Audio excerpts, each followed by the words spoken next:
Bonjour, soyez les bienvenus dans ce nouveau numéro de Chemin de Traverse.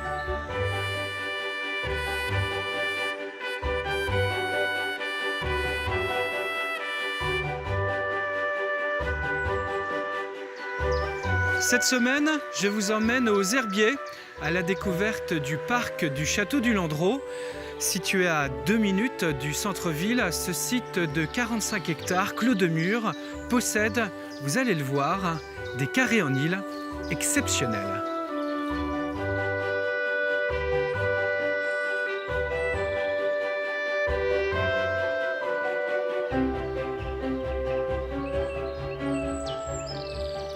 Bonjour Jean.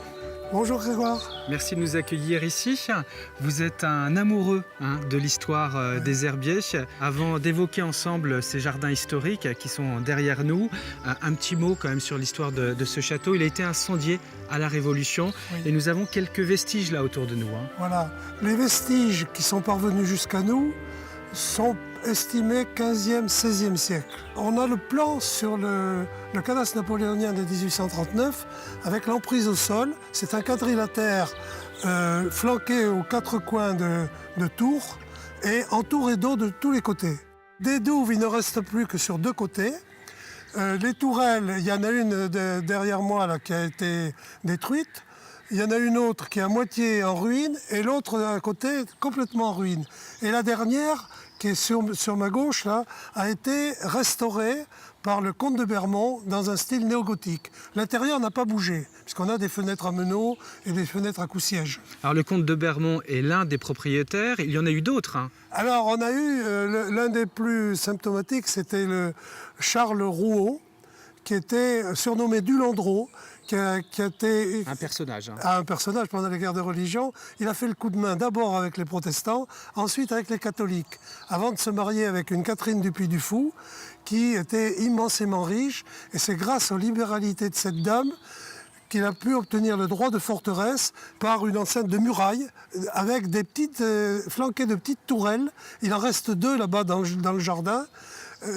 Couvertes en tuiles écailles avec des bouches à feu pour permettre de tirer au mousquet, le fusil de l'époque. C'est le comte et la comtesse de Bermond qui ont vécu là entre 1900 et 1945. Le comte meurt en 1928, la comtesse meurt le 1er août 1945 sans postérité et c'est là qu'elle lègue ce bien à l'évêché pour en faire une maison de repos pour les prêtres âgés ou malades. Il faut savoir qu'ici nous sommes dans un endroit privé. Nous avons eu l'autorisation exceptionnelle de pouvoir y présenter cette émission. Il n'est pas autorisé au public. En revanche, le parc 19e, où on sera un peu plus tard, lui est ouvert au public. Alors ces bâtiments qui sont autour de nous, beaucoup plus récents, eux ont été construits plus tard. Oui, parce que la Révolution est passée par là. Et donc le château a été incendié comme la totalité de la ville des Herbiers dans la nuit du 31 janvier au 1er février 1794. Et ici, il ne restait plus que masures et ruines fumantes. Alors, ça a été vendu comme bien national après la Révolution en 1798. Ça a été acheté par différents personnages pour arriver dans l'escarcelle de Pierre Hageron de la Martinière, qui a été maire des Herbiers, et qui, lui, avec les morceaux de ruines, les pierres, a construit la partie qui est derrière moi, qui est plus ancienne, donc qu'on appelle ici le Vieux Château. Jean-Vincent, merci de nous avoir raconté l'histoire du château. Nous, dans un instant, on va se retrouver avec Marie-Eugène Hérault. C'est un des grands spécialistes des jardins historiques, en particulier des carrés en île. On se retrouve avec lui ici, au parc du Château du Landreau, tout de suite après le reportage, comme chaque semaine, d'Anthony Jamin.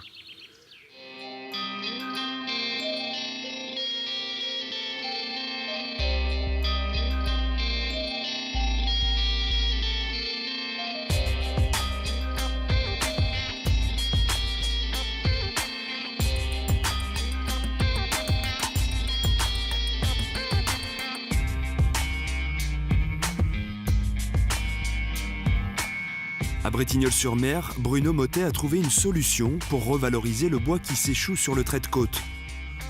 Depuis près de 2 ans, il s'est lancé dans le surf art et les créations en bois flotté. Ce bateau de pêche est l'une de ses dernières idées. Alors là, c'est un petit bateau de pêche. On pourrait imaginer que c'est un petit bateau de pêche de Saint-Gilles, peut-être, par exemple. Et puis il est fait surtout avec des bouts de palette peints. Moi je porte pas de peinture sauf là où j'ai fait des petites fenêtres, mais autrement la matière elle est trouvée telle quelle sur la plage. J'avais envie de faire un petit bateau et cette planche-là m'a fait penser un peu à un ciel de mois de novembre dans la région là.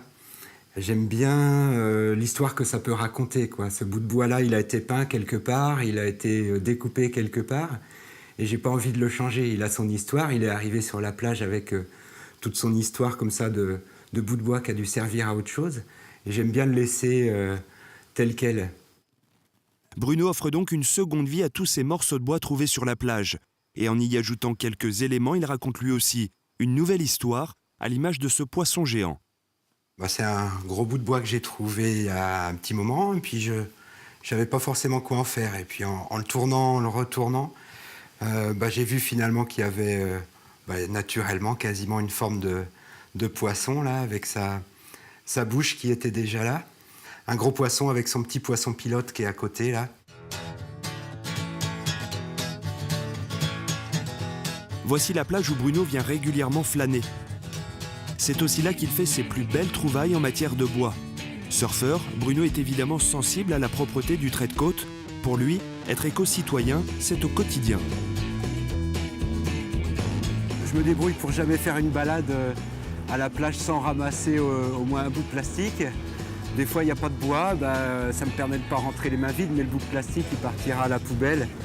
On trouve des bouteilles d'eau, un peu de filet de pêche aussi, des choses comme ça. Et comme il n'y a pas du surf tous les jours, j'ai quand même l'occasion comme ça tous les jours de faire ma petite sortie, mon petit nettoyage de plage.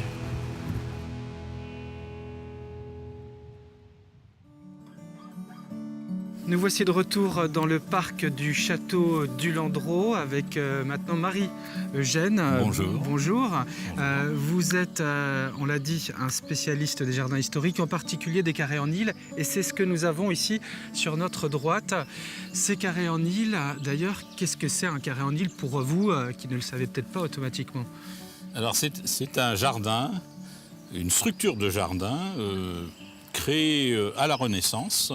Donc le principe, on va ouvrir le château vers le jardin, on va ramener les jardins et dès qu'on a la possibilité, parce qu'on a une source, parce que le terrain s'y prête, parce que l'environnement s'y prête, on va créer une grille d'eau.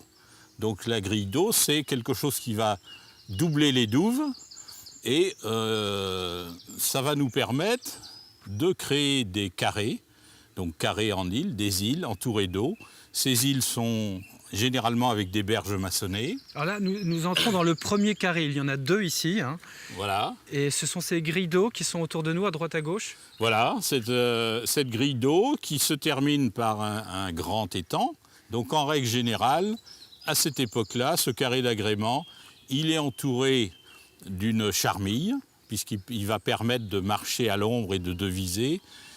Aux angles, généralement une salle verte, puisque là aussi ça permet de s'asseoir et toujours de deviser. C'est un jardin de plaisir, mais le fait qu'il y ait une deuxième parcelle et que cette deuxième parcelle s'appelle dans le cadastre napoléonien la Fiage, nous fait dire, et ça c'est aussi une constante, que c'est un verger.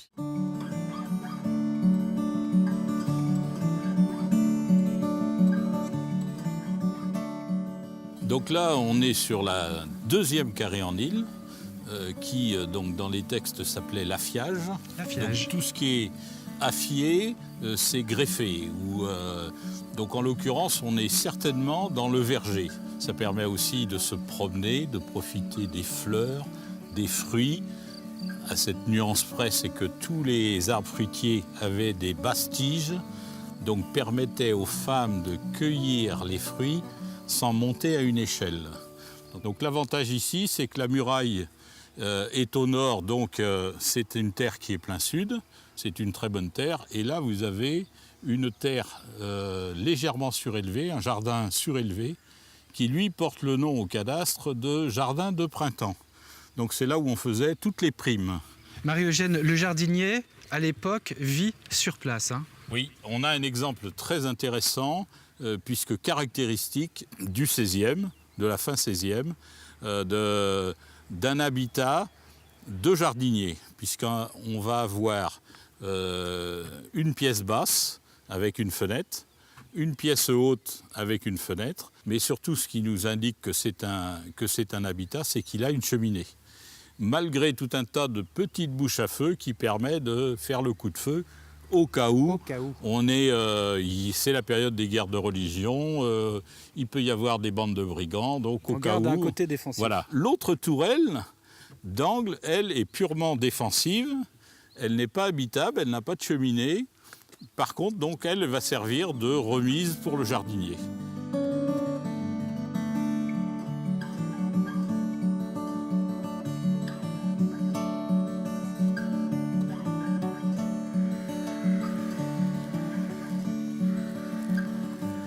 Alors Marie-Eugène, nous sommes maintenant dans le parc 19e qui est ouvert pour le coup au public. Nous sommes sur quel genre d'organisation très différente de ce qu'on a vu jusqu'à présent déjà? Alors obligatoirement, puisqu'on est au 19e, donc on a un grand espace découvert. Dans lequel nous sommes. Une grande pelouse. Et vous avez le couvert autour de vous qui est donc tous ces bois. Ici, vous avez une lisière assez importante de marronniers, par exemple. Vous avez quelques cèdres, enfin tout ce qui correspond à cette image qu'on se fait du jardin 19e. Et puis, de ce côté-là, moins intéressant, entre guillemets, puisqu'on est sur une allée de tilleuls qui a certainement été aménagée après le 19e. Et ça correspond exactement, j'allais dire, à la façon de distribuer un parc au 19e. Donc des grandes allées courbes, voire une allée de ceinture qui fait tout le tour du parc. Donc ça, c'est la bénédiction du promeneur et du jogueur du 21e siècle, j'allais dire. Alors en plus, la proximité du parc et de la ville font que nous avons des belles vues sur les herbiers. D'ailleurs, la mairie a prévu et a commencé à le faire avec des travaux de valoriser cet écrin. Voilà, en tout cas, nous avons été ravis de vous présenter ce joyau. Merci Marie-Eugène. Et puis j'espère à bientôt, peut-être à la Sénardière à Boufféret, où nous avons aussi des magnifiques carrés en lilas. À bientôt pour un nouveau chemin de traverse. Merci.